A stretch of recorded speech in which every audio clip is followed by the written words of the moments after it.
Hey, LA Progressive. This is Dick and Sharon. So I'm Sharon Kyle. He's Dick Price, and we are the publisher and editor of the LA Progressive. We're also a married couple, and we've been together for, a little less than 25 years. So I'm Black, Dick's white, and early on in our relationship, I think, Dick, I had said something about Black people being enslaved for 400 years.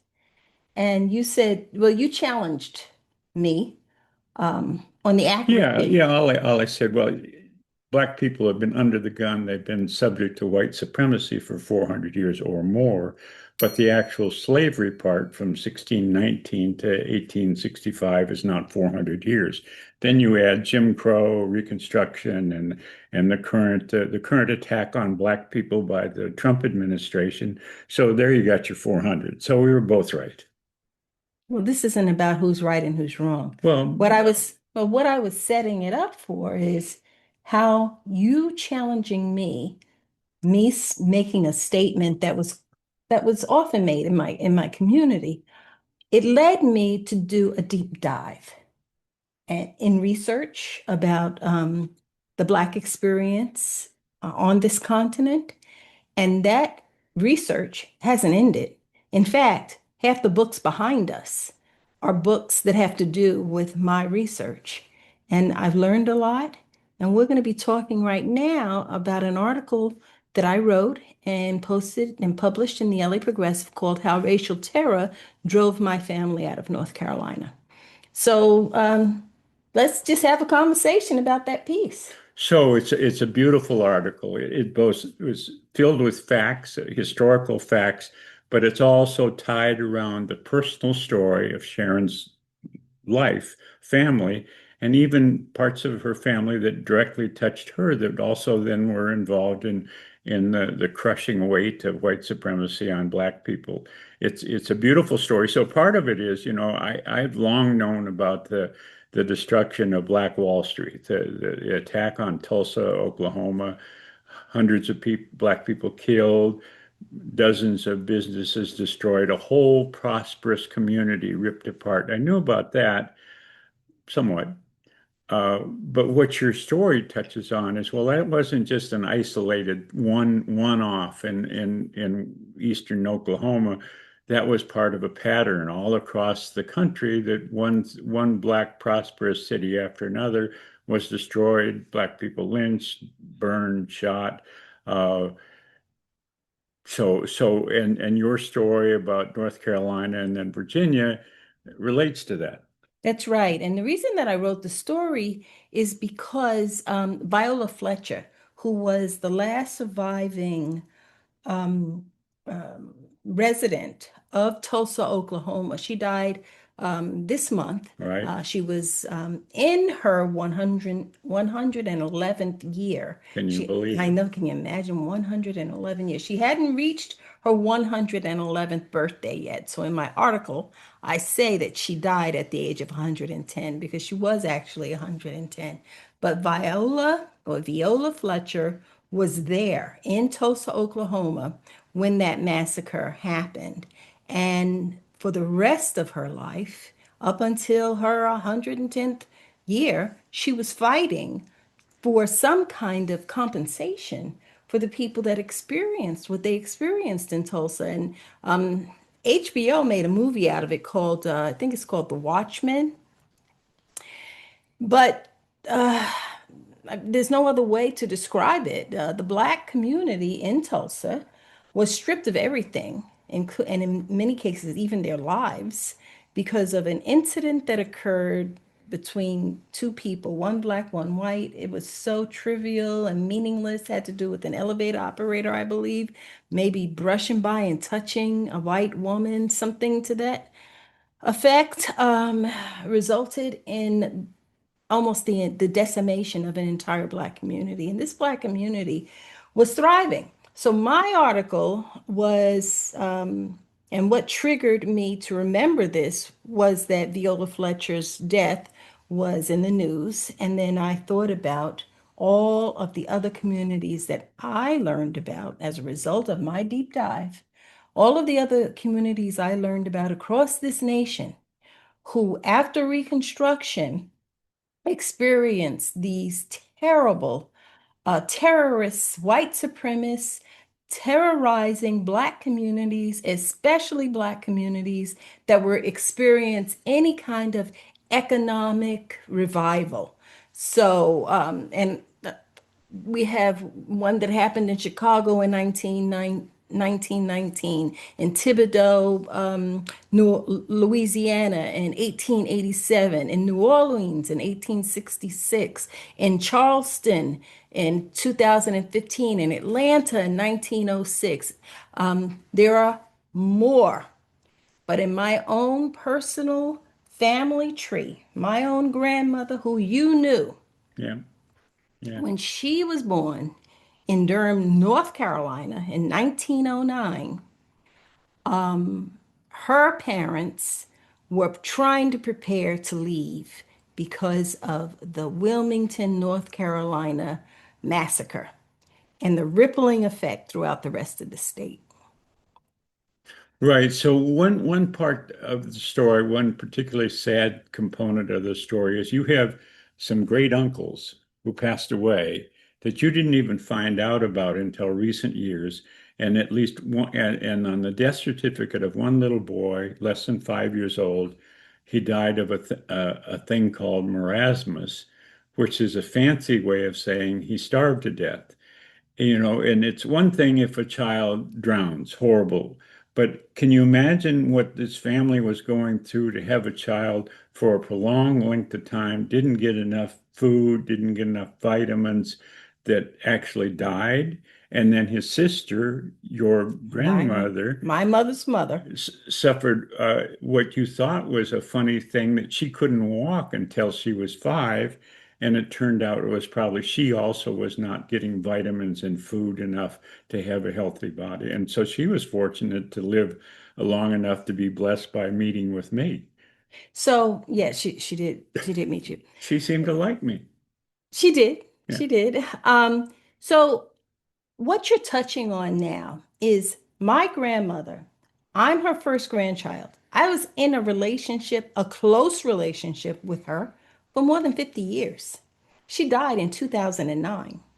And yet I never knew about her early childhood and the trauma and struggle associated with it.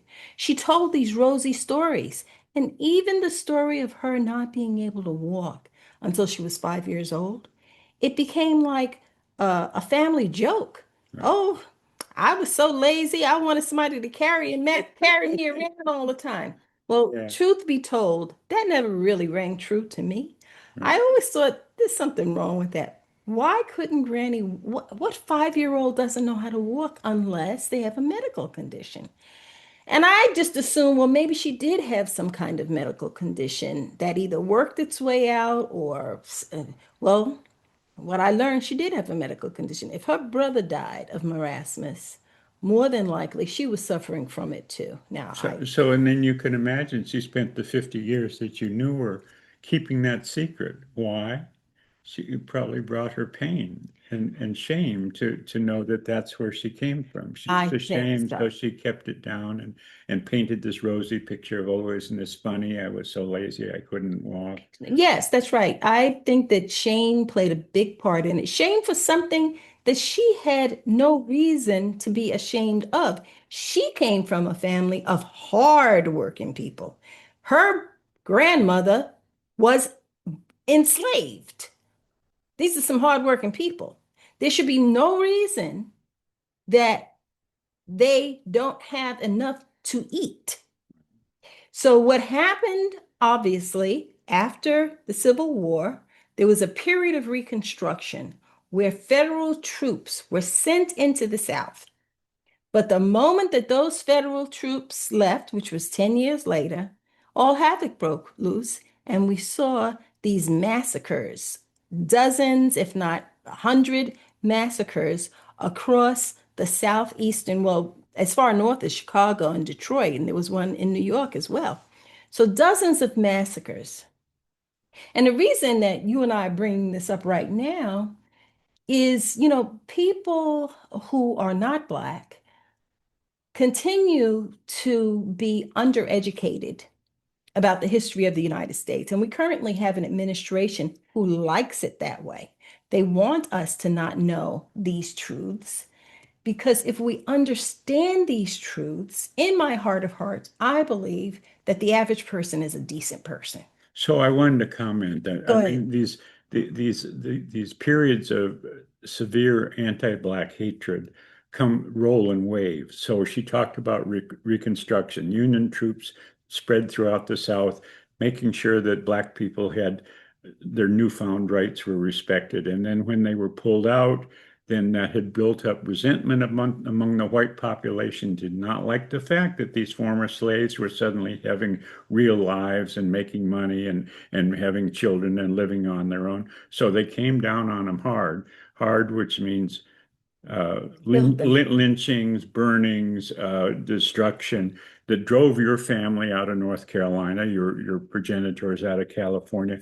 But that's what's going on right now. We talk a lot about, I mean, the Trump administration, and it's not just Donald Trump. It's the whole white supremacist movement is trying to erase Black progress. They're taking down pictures of famous Black people, firing Black generals out of the military, uh, uh, dissolving the DEI programs, which are simply designed to give Black people, an even chance. They don't want that.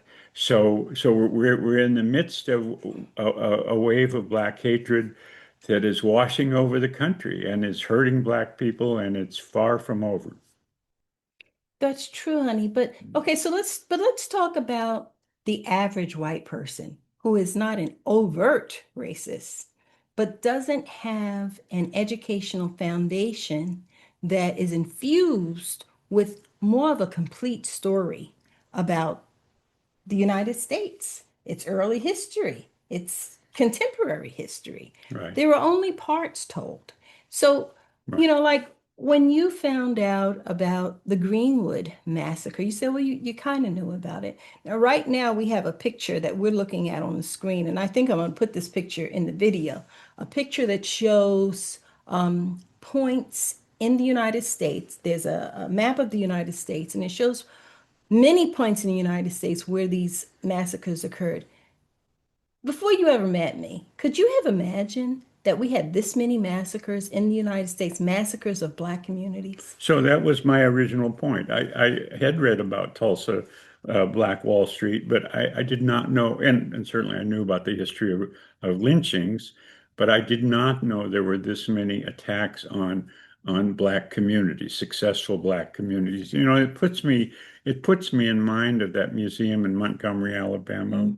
by what's the name of the leader of it? Brian Stevenson, Brian Stevenson, and they have plinths, metal uh, monuments. metal monuments for each county in the United States, and then listed on are the names and dates of lynchings that happened in that county.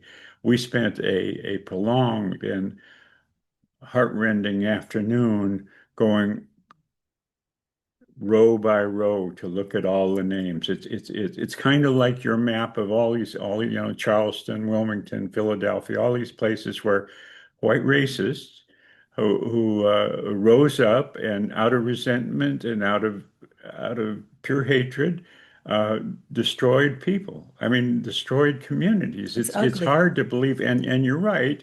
I don't, well, fortunately now history books are being rewritten and you won't find a map like that anymore. But I'm a I don't know pretty, what you mean you won't find a map. Is that a good thing, a bad thing for you? it's a bad thing. I So why you mean, say fortunately? no, no, because well, you won't. I mean, the part of the DEI program and part of the destruction of the Department of Education is to make the next generation of people, white people, only understand the rosiest view of our history and never mind these inconvenient things of hundreds of people killed in Tulsa, Oklahoma in 1921. So how does it benefit you, do you think, knowing this now? In what ways is your this unveiling of information, in what ways does it impact you?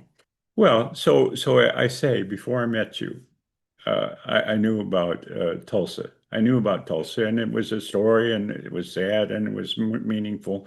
But now, in my association with you, it's not just this one story about these towns that were destroyed.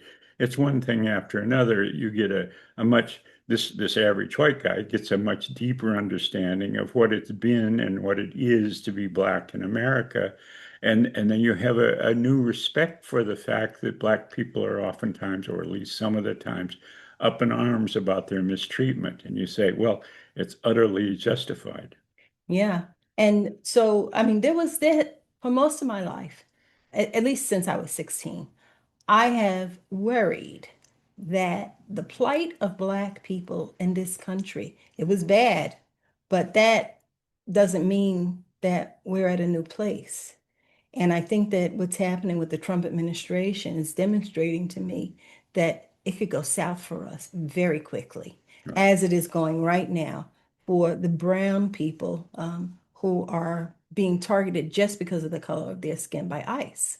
right, I learned in a book that I read called The Burglary about J. Edgar Hoover and his plot, first of all, his overall surveillance of every Black person who was in college. can you Can imagine? you imagine how much we paid for that?